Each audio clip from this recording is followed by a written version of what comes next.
Irmãos, abram suas Bíblias, então. Salmo 32, versos 3 a 5. Salmo 32, versos 3 a 5.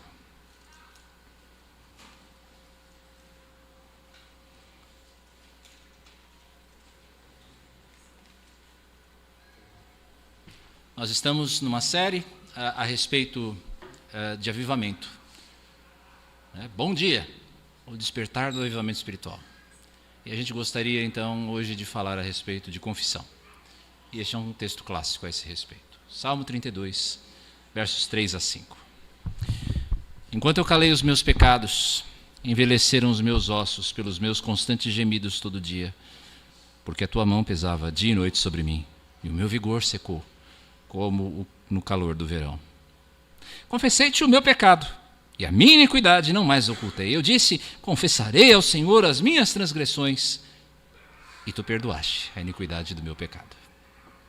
Senhor, palavra lida, agora concede-nos, Senhor, ouvir de como aplicamos esta palavra ao nosso coração, de como, Senhor, encontramos perdão pelos nossos pecados, de como o Senhor deseja nos curar, ó Pai querido, da enfermidade do pecado. Nós rogamos a Ti, ó Pai, em nome do Senhor Jesus. Amém. Queria mostrar um negócio para vocês que eu trouxe. Há uns tempos atrás, eu costumava colecionar bottoms dos lugares por onde eu passava. Acabaram se perdendo muitos deles, mas esse aqui, por exemplo, lógico que você não vai conseguir enxergar bem, principalmente você que está em casa, é muito pequenininho, mas esse bottom aqui eu comprei quando eu e Marcela passamos numa cidade lá na Patagônia, Argentina, chamada Trelew. Esse outro aqui, mais grandão, da primeira visita à Disney. Ainda tenho aqui, né? Que eles dão para quem chega lá pela primeira vez. Esse último aqui foi de quando eu e Marcela e seu Rui, essa você vai lembrar, nós fomos para Machu Picchu, lá no Peru. Machu Picchu. Lembranças gostosas, essas aqui. De dias felizes, dias de descoberta, dia em que era mais fácil você viajar porque o dólar era mais baixo. Tempo bom aquele.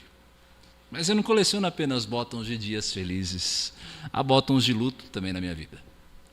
Há bottoms da maldade que as pessoas fazem. Há bottoms das decisões erradas que eu fiz e da maldade que eu mesmo pratiquei. Há bottoms de pecados que eu não gostaria de ter cometido.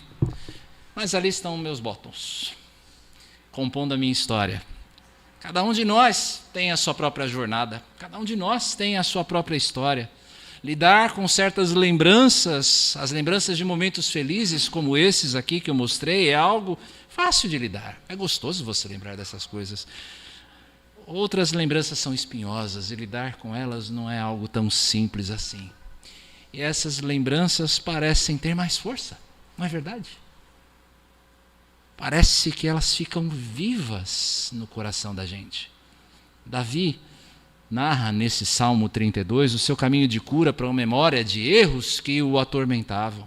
Muitos comentaristas vão associar essa passagem ao pecado de Davi com Batseba, mas não existe nenhuma evidência clara, conclusiva, que nos permita afirmar essa ligação acima de qualquer dúvida razoável, que não acontece com o Salmo 51. Salmo 51 é pacífico. Davi escreveu por causa de Batseba, mas aqui você não pode ter certeza nesse Salmo 32 se a circunstância é mesmo. Mas isso não tira a força do Salmo, porque nós sabemos que o adultério com Batseba, o adultério de Davi com Batseba, apesar de ser o mais conhecido e o mais trágico dos pecados do rei, não foi o único. Davi é descrito na Bíblia, e a Bíblia é bonita por causa disso, porque ela nunca esconde os erros dos seus heróis. Davi é descrito com todo o realismo que um ser humano merece. Ele não é um super-herói impenetrável. Davi não é um herói impenetrável como aqueles que você vê lá na Marvel, né, Lourenço? Davi é um homem como eu e como você. Um homem que é sujeito às mesmas dores. Um homem que é sujeito aos mesmos pecados. E aqui no Salmo 32, Davi apresenta também os seus bottoms, os bottoms dos seus dias sombrios. Davi havia cometido um pecado que ele tentou manter oculto, e quando ele silencia a respeito do seu pecado, ele sentia como se houvesse um verme que corroesse as suas entranhas e o seu coração tomado pela culpa. Mas a boa notícia é que esta história tem um final feliz. Essa história tem um final feliz. É a jornada do livramento de Davi. Quando você lê o Salmo todo, você percebe que esta é a história do livramento de Davi, em que ele aprende a lidar com o seu pecado, em que ele passa pela libertação, ele experimenta a cura do seu coração e ele ensina o caminho aos outros. Como nós vemos aqui nesse Salmo 32. Não disse eu que Davi era um homem como eu e como você? Eu não falei isso? Que Davi era um homem como eu e como você, e se ele, Davi, então pôde experimentar a cura do coração, essa cura do coração que vence a falta de vigor espiritual e que faz Davi retornar à alegria dos primeiros dias, por que é que eu e você não podemos? Eu e você também podemos aprender que caminho é esse. Basta nós entendermos que a confissão restaura o vigor espiritual. É isso que esses 3 versículos querem mostrar. A confissão restaura o vigor espiritual. Nesse salmo nós vamos aprender o que acontece quando o pecado não é confessado, o que acontece quando o pecado não é confessado, por que nós sofremos com o pecado não confessado e o que acontece quando nós confessamos o nosso pecado. O que acontece quando o pecado não é confessado, por que nós sofremos com o pecado não confessado e o que acontece quando nós confessamos o nosso pecado. Primeiro, você precisa entender todo o mal que o pecado não confessado provoca. O que é que acontece quando o pecado não é confessado? Irmãos, o pecado é um ladrão da alegria. O pecado é um ladrão da alegria. O pecado é um ladrão da saúde.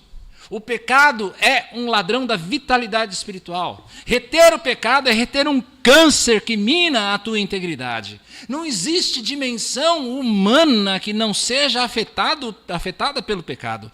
Você pode ver no final do verso 4 o primeiro efeito do pecado não confessado. A inversão aqui é intencional. Tá?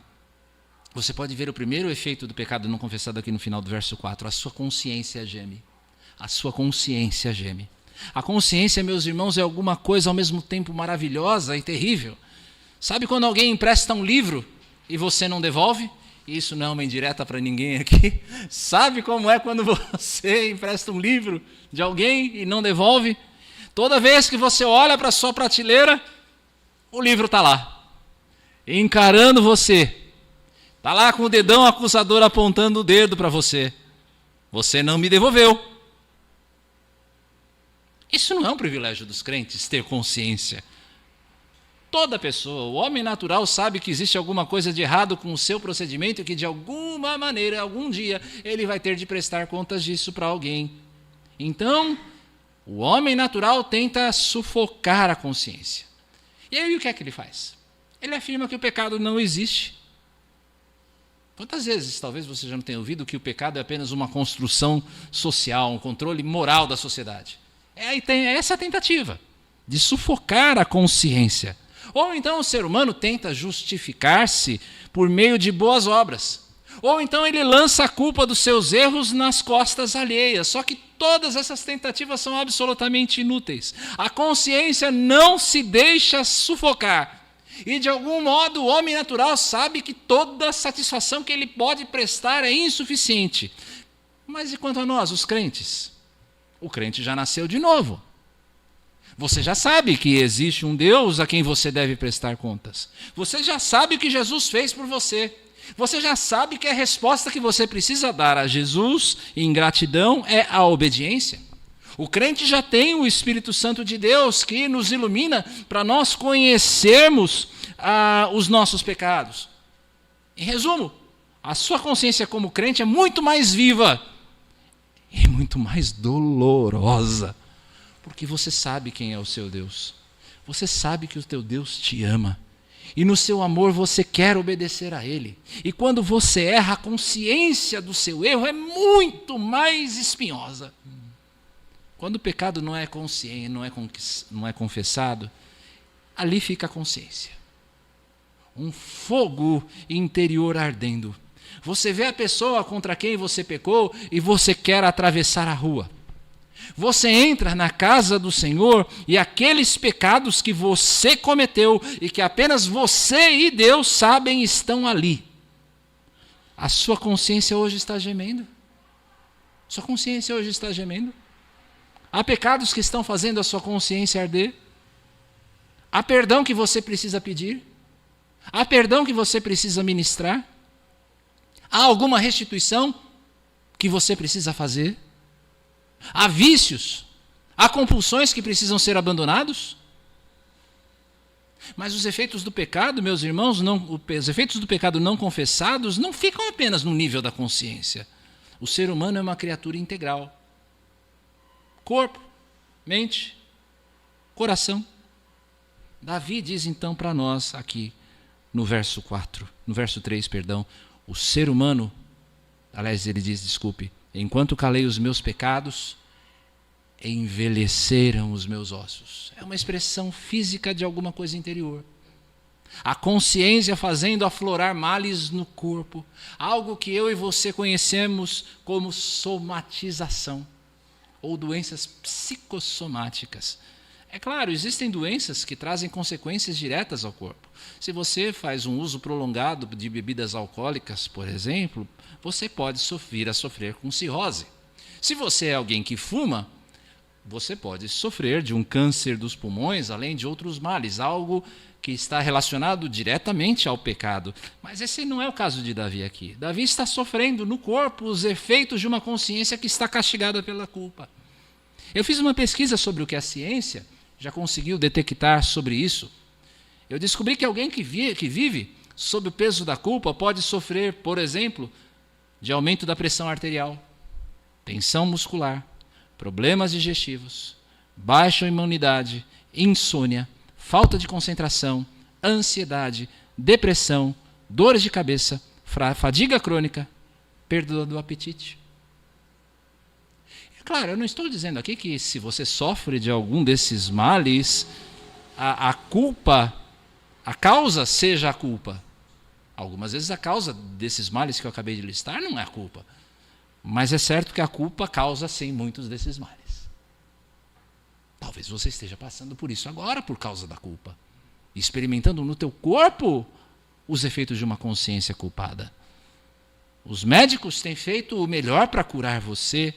Você tem acesso aos melhores tratamentos que você pode pagar, os melhores remédios, mas hoje, ouça bem, hoje é o médico dos médicos, é o doutor Jesus Cristo que quer curar você, se você estiver disposto a não calar mais os seus pecados. Você crê nisso? Quer ser curado? Você quer se apropriar da cura que Jesus tem para você hoje? Terceiro e último efeito que Davi fala aqui, no Salmo do pecado não confessado, é o que mais nos interessa nessa série aqui sobre o avivamento. Davi, no final do verso 4, diz que o seu vigor secou como no calor do verão. Se você usa outra versão da Bíblia, provavelmente o texto é diferente. Eu verifiquei uma variedade de traduções para esse sermão. E essa diferença entre versões se dá porque o hebraico aqui é muito rico nas suas imagens. Traduzido ao pé da letra, nós teríamos algo mais ou menos como: a minha seiva vital foi sugada pelo calor da seca. Bonito, não é? A minha seiva vital foi sugada pelo calor da seca. É como se a vitalidade espiritual de Davi tivesse sido sugada. Como se ela evaporasse no calor do sofrimento por causa da culpa. Aqui nós temos a dimensão espiritual do pecado não confessado. Ora, nós conhecemos a história de Davi. Davi era o homem segundo o coração de Deus. Davi era o rei ungido pelo Senhor. Davi compôs boa parte dos salmos, textos de grande beleza, cheios de louvor, cheios de alegria, cheios de júbilo, cânticos de vitória diante de Deus. Mas por causa do pecado não confessado, aqui, como ele mostra nesse texto, por causa da consciência que o está acusando, já não existe mais alegria, já não existe mais cântico, já não existe mais vigor. Você se lembra dos primeiros dias da sua nova vida com o Senhor? Lembra? Você lembra de todo o fervor que você experimentava? De toda a alegria? Como você gostava de orar? Você amava a oração. Você bebia a palavra pregada pelo pastor. Você vivia com a Bíblia debaixo do braço. Você não perdia uma aula da escola bíblica dominical porque você queria aprender mais do Senhor. Você estava sempre no meio do povo de Deus. Tinha encontro das mulheres? Você estava lá. Tinha encontro dos homens? Você estava lá. Precisava pintar as paredes da igreja? Você estava lá. Mas de repente a alegria da comunhão com o Senhor foi sugada de você. Que enfado você ter de acordar cedo para ir à igreja? Ler a Bíblia? Escola bíblica dominical? Para quê? Eu já conheço aquilo que vão ensinar de cor salteado. Um sermão de 40 minutos? Muita coisa. Se pastor não sabe que o span de atenção hoje em dia é de 20 minutos. Comunhão. Comunhão com a igreja. Cambada de hipócrita, de gente falsa. O que aconteceu com você? O que aconteceu com você? Você não é nem sombra do que um dia você já foi.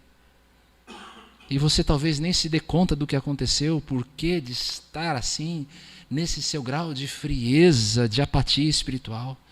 E o segredo está aqui. No fundo, bem lá no fundo. Naquele lugar que talvez você nem perceba, acredite, existe um pecado não confessado. E eu não estou falando aqui daqueles pecados escandalosos que você quer esconder, adultério, bebedeira, violências, não é desse pecado que eu estou falando. Eu estou falando daqueles pecados que você nem se dá conta, esses assassinos silenciosos da vida com Deus, orgulho, vaidade, ansiedade, cobiça, a corrida atrás do vento, o arado que você não quer largar, a ofensa que você não quer perdoar. Teu vigor está sendo sugado pelo pecado maldito que você oculta no coração. Quer recuperar o teu vigor? Quer recuperar o teu vigor? Quer voltar ao primeiro amor? Antes de eu te dizer como, eu ainda preciso te dar uma excelente notícia. É uma excelente notícia. Você está sofrendo tudo isso porque a mão de Deus está pesando sobre você. Posso ouvir um amém? Um aleluia? Um glória a Deus? Um obrigado, Senhor? Como assim, pastor? Glória a Deus porque a mão dele pesou? Por que é que nós sofremos com o pecado não confessado? Eu vou te contar uma das coisas que eu mais amo no meu relacionamento pessoal com Deus. Deus não me deixa em paz com o meu pecado. Deus não me deixa em paz com o meu pecado. Sabe aquelas fases da vida em que a gente se afasta e quer viver a vida do nosso jeito? Você conhece isso, eu sei disso. Ou sou só eu que passo por essas fases? Tem aquelas fases da vida que você só quer viver a vida do seu jeito. Sabe o que acontece comigo? Deus não me deixa em paz. A minha consciência não cauteriza. A voz do Espírito continua a falar o tempo todo. Louvado seja o nome do Senhor, que não permite que os meus passos se desviem para longe demais dele. Não sou eu quem persevero. É o Senhor quem persevera em me salvar. E um dos meios que ele usa para isso, para perseverar em mim, é a disciplina, é a correção, é a mão pesada. Note a história do relacionamento de Deus com o seu povo no Antigo Testamento. Israel não era um povo fácil de amar, mas o Senhor se manteve fiel. Algumas vezes essa fidelidade do Senhor para com Israel exigiu mão pesada. 40 anos no deserto, 70 anos de cativeiro, secas, pragas, fome. Você acredita que em algum momento, apesar de todas essas desgraças, Deus deixou de amar o seu povo? Nunca. Porque o amor de Deus pelo seu povo é incondicional. O povo muda, ele não. Nada que você possa fazer, pode fazer. Nada que você fizer pode fazer com que o Senhor te ame mais. Nada do que você fizer pode fazer com que o Senhor te ame menos, porque Ele te ama perfeitamente em Cristo.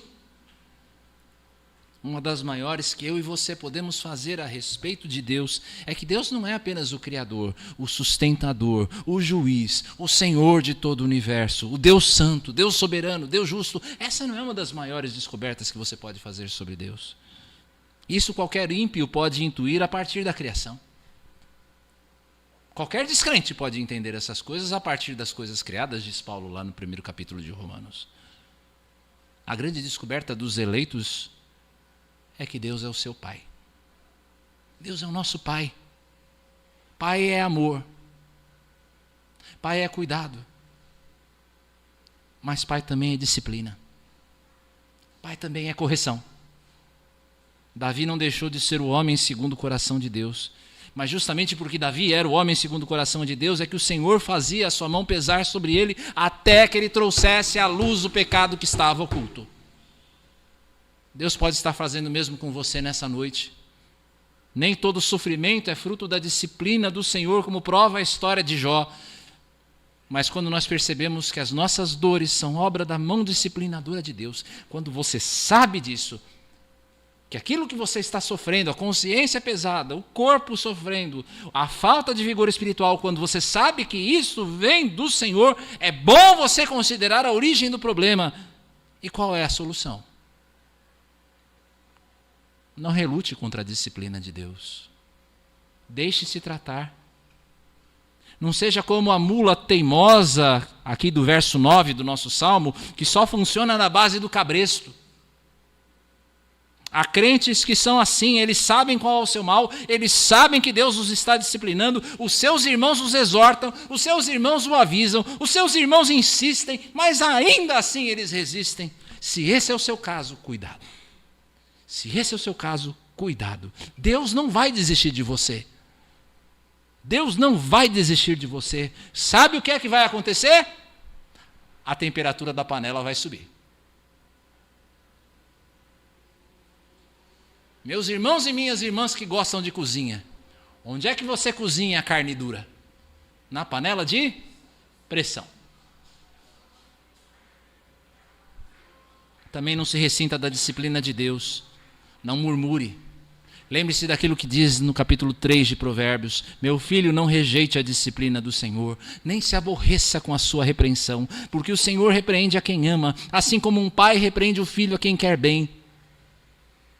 Considere a mão pesada do Senhor como uma prova de amor. Se a mão do Senhor, a mão pesada do Senhor está sobre você, considere o quanto Deus te ama. Isso é uma prova do amor de Deus por você. Não é que Ele te odeia, não. Deus não está pesando a mão para te destruir. Deus está pesando a mão para te curar.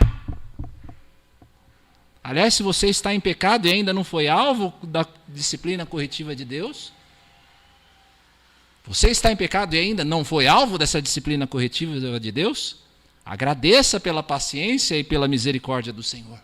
Agradeça. Mas humilhe-se. Humilhe-se hoje, enquanto é tempo. Porque Deus vai te pegar. Deus vai te pegar. Não tenha dúvidas. Se você é filho, Deus vai te pegar. Deus jamais vai desistir de você. A demora é apenas a oportunidade antes que a mão pese. Quando você estiver sob disciplina, não tente se justificar, não. Não use a técnica do foi ele, que Adão e Eva usaram, acusando uns aos outros e a serpente. Criança faz muito disso. Não é verdade? Não é verdade, Silvia? Não é verdade, Cris? Foi ele. Faça isso não. O seu erro é o seu erro. Mesmo que ele tenha sido influenciado pelo erro alheio, você escolhe errar. O seu erro é o seu erro. Não tente se justificar, não. Assuma o seu pecado. Confesse. Peça perdão. Mas vamos agora à cura? Vamos ver a cura? O que é que acontece quando nós confessamos o nosso pecado? Você pode ler comigo o verso 5? Leiamos juntos? Confessei-te o meu pecado e a minha iniquidade não mais ocultei.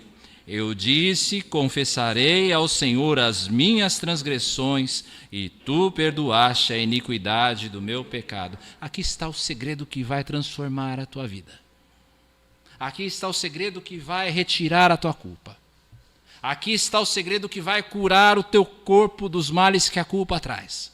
Aqui está o segredo que vai reconciliar você com Deus. Aqui está o segredo que vai devolver a você a vitalidade, o vigor espiritual dos primeiros dias. Quer saber qual é? Verso 3. O que é que Davi fez de errado? Ele cala os seus pecados, enquanto eu calei os meus pecados. O que é que ele precisa fazer de certo? Não calar os seus pecados. Confessa o pecado. O que é que ele faz? Confessa o pecado. Não oculta mais a iniquidade. Vai lá, pastor. Isso aí eu não precisava nem ter vindo hoje aqui para entender isso. Parece uma abordagem simplista, não é verdade? Banal até.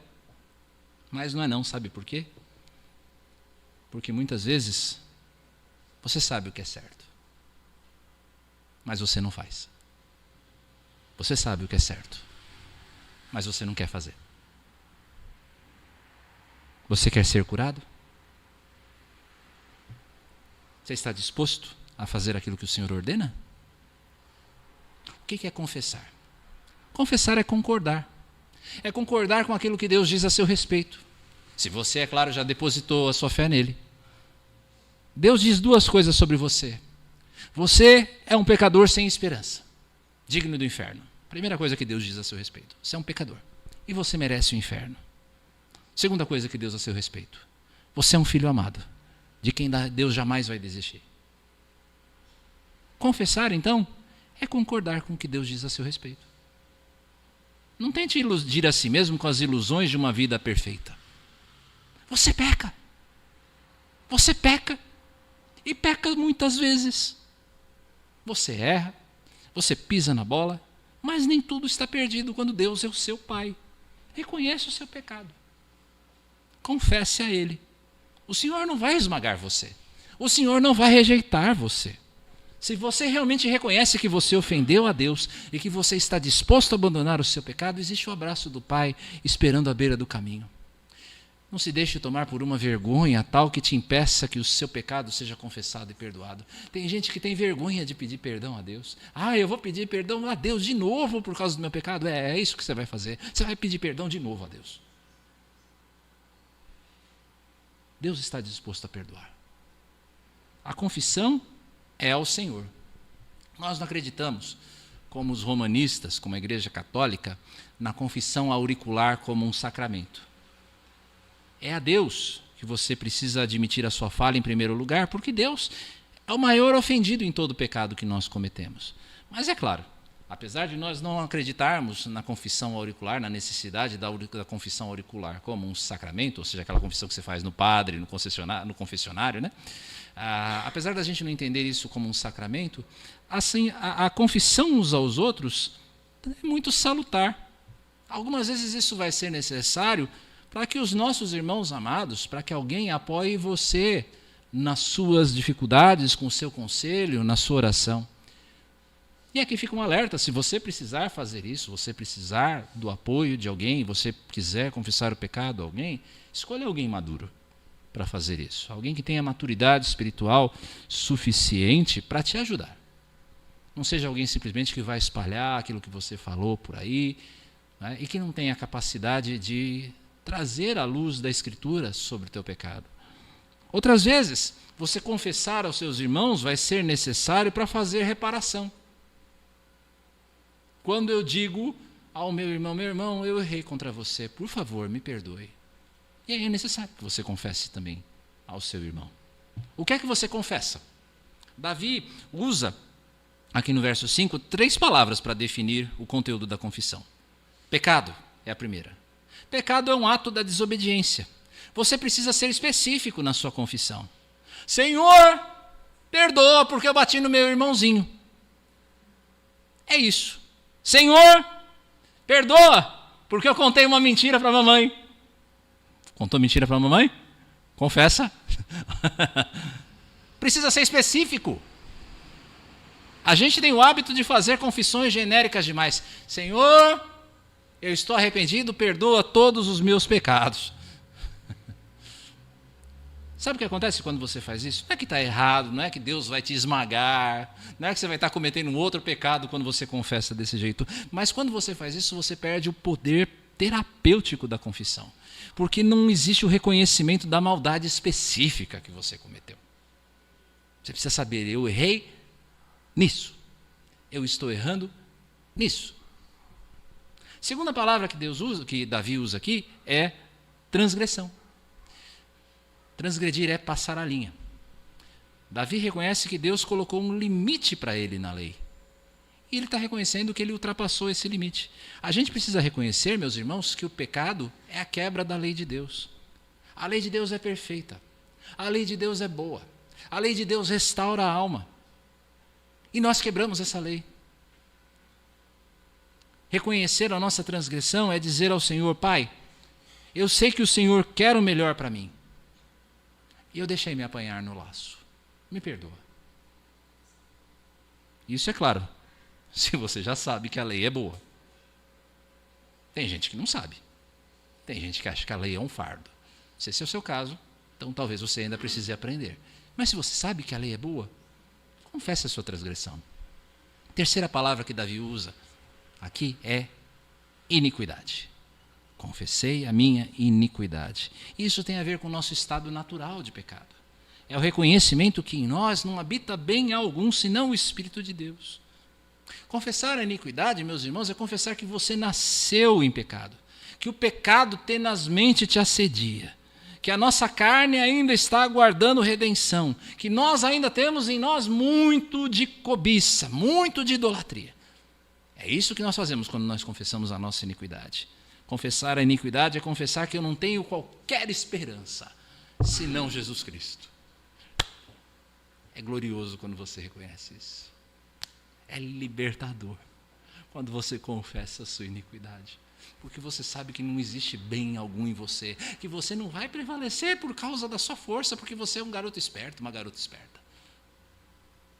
A minha esperança, a minha fé e o meu amor estão firmados no Senhor, não é em mim não. Sabe por quê? Porque é Jesus quem carrega a minha culpa. Literalmente é o que Davi diz na última parte do verso 5. E tu carregaste a iniquidade do meu pecado. Esse tu perdoaste, na verdade, é tu carregaste a iniquidade do meu pecado. É exatamente o que Jesus fez por mim e por você. Ele retirou o fardo de culpa que pesava sobre mim e sobre você. Ele colocou sobre os seus próprios ombros. E ele suportou a mão pesada do seu Pai, para que eu e você pudéssemos estar livres dos gemidos de uma consciência que nos acusa dia e noite. Eu não preciso mais gemer na minha consciência. Por quê? Porque eu sei que Jesus já levou a minha culpa sobre ele.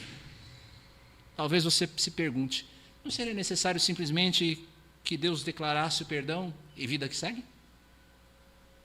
O que acontece, meus irmãos, é que nós não temos apenas um sentimento de culpa. Você não apenas não se sente culpado, mas você é efetivamente culpado diante do tribunal de Deus. Você foi julgado e a sua sentença é de morte. Você feriu a lei de Deus. Você precisa ser destruído. Você precisa ser executado. Você é efetivamente culpado. Não é que você apenas se sente culpado, não. Tem muito psicólogo aí que vai te livrar do sentimento de culpa. Mas ele jamais vai te livrar da culpa real que você tem. O sentimento de culpa que todos experimentamos é apenas um reflexo. É um sintoma de uma doença muito mais profunda. Nós ferimos a justiça de Deus pela desobediência. E Deus, porque é justo, precisa exigir a reparação. Eu e você seríamos esmagados pela mão pesada de Deus se Jesus não se oferecesse para suportar a ira em nosso lugar. Mas esse benefício magnífico, essa graça alcança a todos. Leia novamente o verso 5. Confessei-te o meu pecado e a minha iniquidade não mais ocultei. Eu disse: confessarei ao Senhor as minhas transgressões, e tu perdoaste a iniquidade do meu pecado. Quem é alcançado pelo perdão? Todo aquele que reconhece que é um pecador. Todo aquele que reconhece que transgrediu a lei e que nasceu manchado pela queda. Não existe cura se você não reconhece a sua doença. Não há satisfação para quem não conhece a sua necessidade. Por isso a pergunta que eu preciso fazer hoje a você. Eu preciso fazer essa pergunta hoje a você que está aqui. Eu preciso fazer essa pergunta a você hoje que me assiste. Ou que encontrou esse vídeo e não é por acaso no YouTube. Você é um pecador? Você é um pecador? Você necessita ser perdoado? E se você respondeu que sim, eu tenho uma notícia maravilhosa para você. Aqui não existe diferença. Você pode ser um crente que já está no Senhor há muito tempo, ou então você está ouvindo de Jesus agora. Não existe diferença aqui nessa promessa que eu vou trazer a você. Repare no verso 5. Davi está sofrendo, ele sente o peso da mão de Deus, ele sabe que ele é culpado e ele toma uma decisão. Eu disse, confessarei ao Senhor as minhas transgressões. Qual o resultado? E tu perdoaste a iniquidade do meu pecado. Você percebe que a prontidão em perdoar é a mesma prontidão em pedir perdão? A prontidão de Deus em perdoar você é a mesma prontidão que você tem em pedir perdão. O Senhor não coloca condições. O Senhor não exige de Davi um contrato assinado, de que ele vai se comportar melhor dali por diante. O que eu quero dizer é, se você estiver disposto a pedir perdão, eu asseguro a você, Deus está pronto a perdoar. Não seria algo razoável que Deus, que fez a oferta do seu filho por você, agora reter o perdão? Não seria algo lógico. Você lembra da parábola do filho pródigo? Deus é o pai, esperando o filho voltar para casa. Sol ardente. O pó fazendo os lábios racharem, mas lá está ele, mão espalmada diante dos olhos, na expectativa do abraço do filho. O filho chega, o pai se lança em seus braços, o filho tenta lançar um monte de justificativas e toda uma cantilena que ele criou, mas o pai nem precisa ouvir, basta que o filho voltou, vamos nos alegrar, vamos festejar, porque esse meu filho estava morto e ele voltou a viver. Você pode sair deste lugar completamente perdoado. Completamente perdoado hoje. Não importa quão longe você foi. Não importa quanto tempo você está no seu pecado. Você pode sair daqui hoje completamente perdoado, completamente livre da culpa, completamente reconciliado com Deus. Você nota no texto alguma condição para que o Senhor te perdoe, além da confissão e da óbvia disposição de você abandonar o seu erro? Tem alguma condição aqui escrita para você cumprir? Basta que você reconheça a sua indignidade. Basta que você reconheça que você é culpado diante de Deus. Basta você reconhecer que Cristo já levou, já carregou a culpa dos seus pecados em seu lugar. A palavra de Deus garante a você que a prontidão em confessar é a mesma prontidão em perdoar. Frase para o seu Instagram. A prontidão em confessar é a mesma prontidão em perdoar. A consciência será liberta. O corpo vai ser curado. O vigor vai retornar. Quer voltar ao primeiro amor? Quer voltar à alegria dos primeiros dias? Quer a cura dos seus relacionamentos? Quer a cura do seu relacionamento com o seu próximo? Quer a cura do seu relacionamento com Deus? Nós perdemos tanto, meus irmãos, quando nós nos deixamos o passado nos aprisionar, meus queridos. As lembranças dos erros passados, as lembranças das ofensas que nós cometemos e recebemos, a lembrança do pecado não confessado, é como você carregar um defunto nas costas. Os romanos infligiam essa pena aos assassinos em alguns casos. Eles amarravam a vítima às costas do homicida. Havia vergonha, havia mau cheiro. A podridão, pouco a pouco, passava para o homicida e ele começava a apodrecer junto com a vítima. Amado, amada, desamarre esse passado das suas costas. Desamarre esse passado maldito das suas costas. Esse passado está corroendo o teu espírito. Esse passado está corroendo a tua mente. Esse passado está corroendo o teu coração. Confesse o pecado. Perdoe. Deus está pronto para curar você hoje. Você deseja ser curado? Você pode ler comigo essa linda promessa? Se confessarmos os nossos pecados, Ele é fiel e justo para nos perdoar os pecados e nos purificar de toda injustiça. Não tenha medo de se aproximar com o coração quebrantado, não. Não se deixe tomar por uma vergonha tal que te impeça de ter o seu pecado confessado e perdoado. Mais uma vez eu digo isso, Deus está disposto a perdoar. Agora, isso também tem a ver com a igreja. Povo de Deus. Quando Salomão vai inaugurar o templo que ele mandou construir em Jerusalém, ele ora ao Senhor por sabedoria. Muito jovem. Deseja sabedoria para guiar o povo. Salomão ora para que o Senhor esteja sempre com eles. E Salomão ora, lá em 2 Crônicas, para que quando o povo pecasse, o Senhor perdoasse o seu pecado. É a oração de Salomão, na consagração do templo. Deus sabia o que viria depois. Deus sabia. Ele sabia que o seu povo não seria fiel. Ele sabia que o seu povo se desviaria para a opressão, para a violência, para a idolatria. Deus, que ouvia a oração de Salomão, sabia que viriam tempos de frieza espiritual, em que o povo se esqueceria do Senhor, em que a alegria daquele dia da inauguração do templo seria substituída pela indiferença. Deus sabia disso enquanto Salomão orava. Salomão não sabia, mas Deus sabia do que estava adiante. Não estamos nós indiferentes hoje? Igreja do Senhor Jesus, não estamos nós indiferentes hoje? Não estamos muitos de nós, a maioria de nós, a quase totalidade de nós, correndo atrás do vento? Sobrecarregando o coração com ansiedade?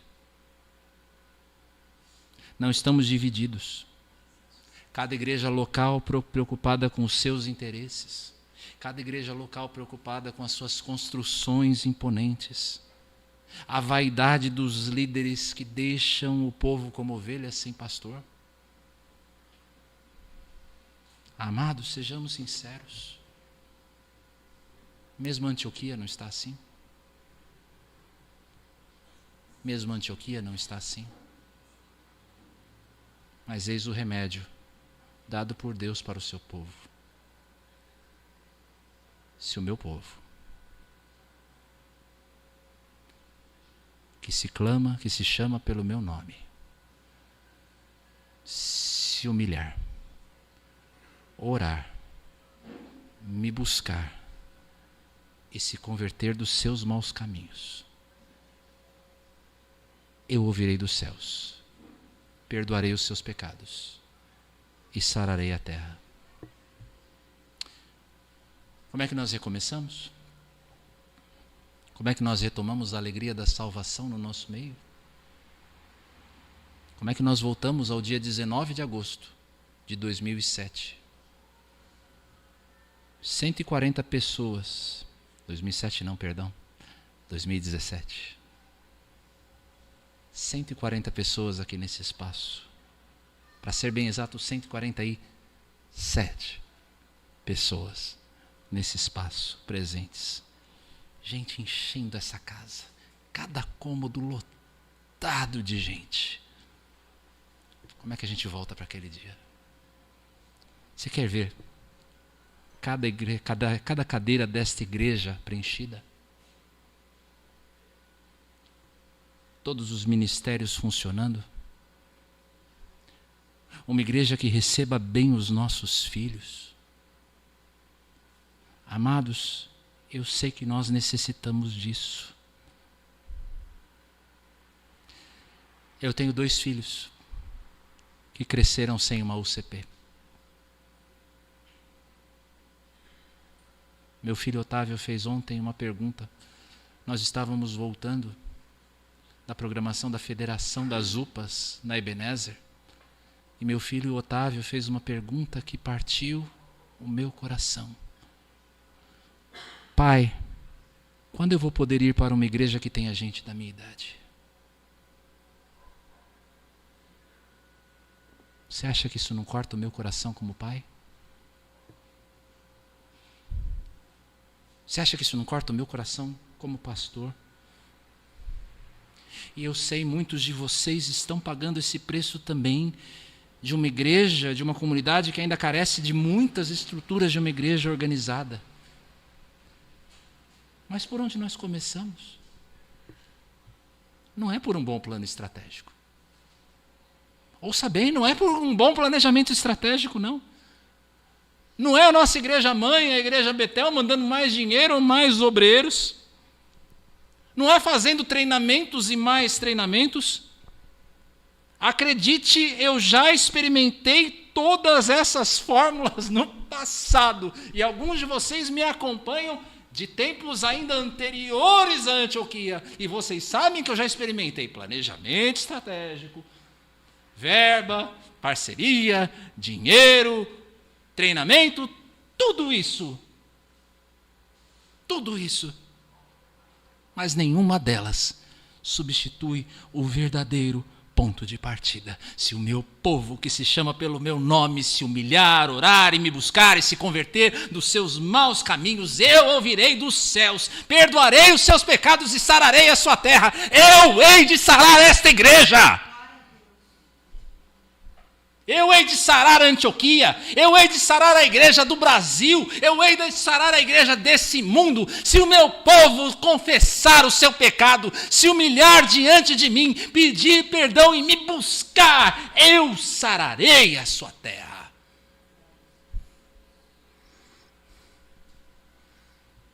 Você deseja ser curado? Na sua consciência? No seu corpo? No seu espírito? Você deseja voltar aos dias do primeiro amor? Você deseja paz com Deus e com o seu próximo? Agora você sabe o caminho.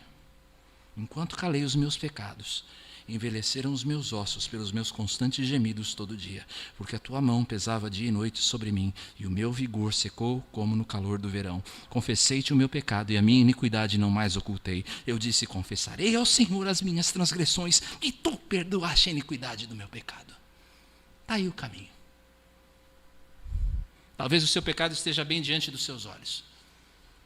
Talvez você saiba bem aquilo que precisa ser confessado. Talvez você saiba exatamente que hábitos ou padrões de pensamento você deva abandonar. Talvez você saiba exatamente para quem é que você precisa pedir perdão. O dia é hoje. O dia é hoje. O dia é hoje. Eu estou lançando esse desafio aqui a você. Aqui, agora. Eu estou lançando esse desafio à sua vida. Eu estou lançando esse desafio para a minha igreja. Para a congregação presbiteriana Antioquia que eu já pastoreio. Já há 8 anos. Eu estou lançando esse desafio para você. Livre-se dessa carga. Você vai se livrar da carga do seu pecado hoje. Livre-se desse peso. Confessei-te o meu pecado e tu perdoaste. Talvez o seu pecado não esteja tão claro assim para você. Você experimenta uma perda do vigor espiritual, mas você não sabe bem certo o que está errado. Essa também é a sua hora. Peça ao Espírito de Deus como Davi. Sonda meu coração. Vê se há em mim algum caminho mau.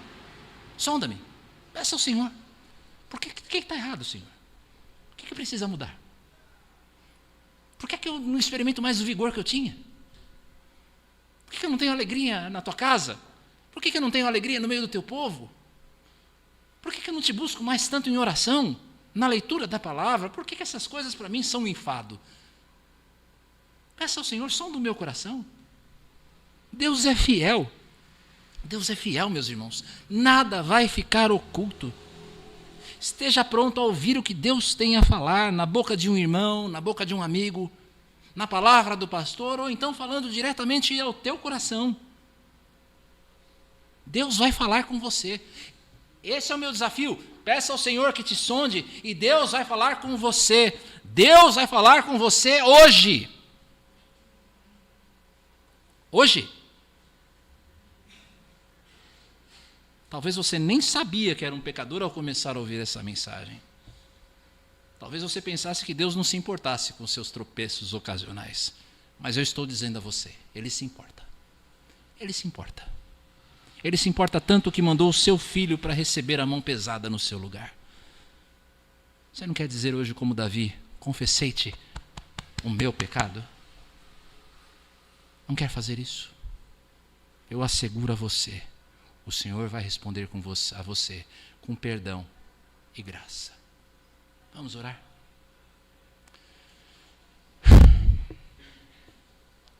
O que pode fazer esse pregador, Senhor, senão chamar os meus irmãos ao arrependimento? Para que eles experimentem, Senhor, e eu também, a restauração do seu vigor espiritual. Mas só Tu, Senhor, podes operar no coração, a fim de que, ouvindo esta palavra, Senhor, ela produza o seu fruto. Por isso, mais uma vez, nós clamamos. Traz o nosso coração para perto de Ti. Revela os nossos caminhos maus. Cria em nós, ó Senhor, a disposição de abandonar os nossos erros. Ajuda-nos, Senhor. Nós clamamos a Ti, conscientes, ó Deus, e confiantes de que Tu perdoarás cada pecado confessado a Ti nessa noite. Oramos a Ti, ó Pai Santo, no nome de Jesus. Amém.